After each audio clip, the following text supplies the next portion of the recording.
For our dragon, we'll be using 4 balloons. We've got a white 160 inflated with about a 7-inch tail, and when I tied it I made sure I have some excess, about an inch or so sticking out. We'll use that later. I've got a dark green 260 inflated with about a 1/2 inch left on the end. A lime green 260 with about a 3-inch tail, and then another lime green 260 with about a 5-inch tail. We'll start with this lime green.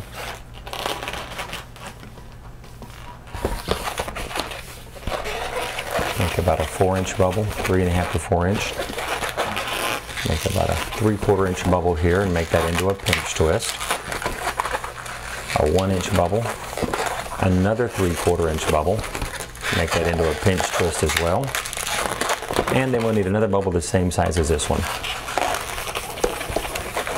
Grab the knot. Make sure you grab the knot when you twist these together, secure it. Spin that around every time you do it, then tuck that through to secure that. This will be the bottom jaw of our dragon. Now we'll need to make another jaw the same as that. So I'll come back and make another bubble about the same size as that long one there, 3.5 inches or so. 3/4 inch bubble. Make that into a pinch twist. A 1-inch bubble. Another 3/4 inch bubble. Pinch twist that. And then another bubble the same size to bring it back together. Twist that around. What you have left over, squeeze out so that it's somewhat soft. Then grab the very tip of the nipple and twist that around a time or two, secure it in between the 2 jaws. Now you've got a loop sticking out. You want to find the middle of that loop, bring it down in the middle, and you're basically going to fold that loop or twist that loop in half so that you get 2 smaller loop twists. I'll push them through to the other side of the jaws and then spin them around to lock them in place. This will be the head of our dragon. These will be for his eyes, his mouth. Now we're going to take our second green, lime green, 260. Take the knot, twist it up and around one of the eyes to secure it. Make about a 3-inch bubble for the neck. And we're going to make 2.5 inch bubbles for his front legs. Lock those together. Squeeze it towards the end. Now you want to go about halfway down, maybe a little less, so you're going to go about 8 to 9 inches to make a body. Make 2 more legs just about the same size as our front legs. Lock them. And then I'll take and make a small 1/2 inch bubble and pinch twist that on top to help secure those back legs. And then I'll kind of shape this a little bit to give it sort of that wavy flying effect. Now we're going to take our dark green 260, fold it in half and give it a squeeze so it goes out to the end to kind of soften it. And then come back and find your midway point. Twist it into 2 long bubbles.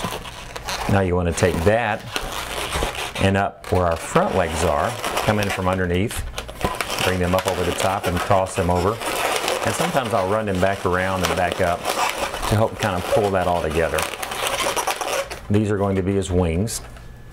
Now you want to go about 1/3 of the way down on that wing, twist that into a long bubble, and then make about a 3/4 inch bubble and make that into a pinch twist.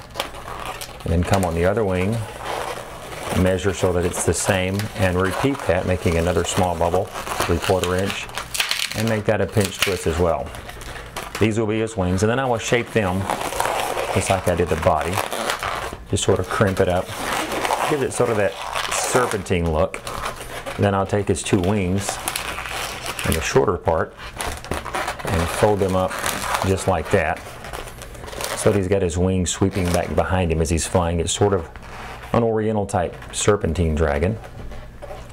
Now we'll take our white 160, and where we've got these fold twists where his eyes will be, we'll take and measure, and we want a bubble about the size of that little gap there. So about a 1-inch bubble will work for this particular guy. Make a 1-inch bubble, make another 1-inch bubble. Now we're going to take and make about a 4 or 5-inch bubble where we're going to separate that, and make sure and keep this excess. It's going to be our teeth. So hang on to that as you separate that. Tie that off. We'll use this excess in a moment. And by leaving that extra long bubble, when I break this and tie it, now I've got that extra long piece just like I've got on the other side. And I'll find your midway point again and twist that into 2 bubbles. Now I'll come from the bottom of our dragon's jaw, up underneath the eyes, and bring those 2 up around to the front of his head. Cross them over once, locking him in place. Those will be his eyes. And now what we'll do is we'll take this long piece that we have left over, use your finger and sort of open it up, poke your finger through there from the back, so that you can grab that loose end and pull it through to the back of his head. And then come down and twist it around his jaw once or twice to lock it in place. And then just push that back into that fold twist just a little bit like that. And repeat the process with the other eye, pulling it through, twisting it around to lock it, and then pushing that eye back into that fold twist to get our dragon's 2 eyes. And now we're going to take this excess we have left over of the 160 and make teeth. Make about a 1-inch bubble, and it doesn't matter which jaw you begin with. Start at one of these ear twists on the end of his jaw. Twist it around that a time or 2, secured in place. And we're going to make 2 small bubbles to go across to the other side of his jaw, the other nostril up there on the top. And then come down and make another tooth the same size as that one. I'm going to break this excess off, but again, you want to keep what's left over because we'll use that for our bottom teeth. So when you break it off, make sure and tie that and hang on to it. Tie this other tooth off.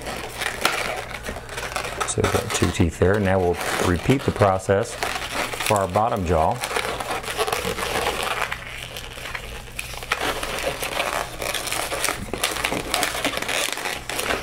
Our bubble for our first tooth, secured in.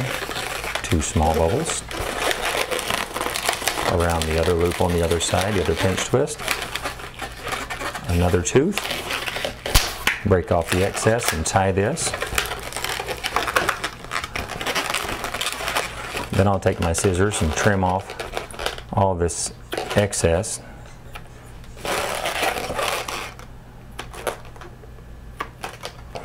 And if you like, you can take and shape his teeth. I'll take and push them in. Squeeze them on the side, gives them just a slight curve. Makes them look a little more ferocious. Personal preference, you don't have to do that if you don't want. Draw some eyes in here.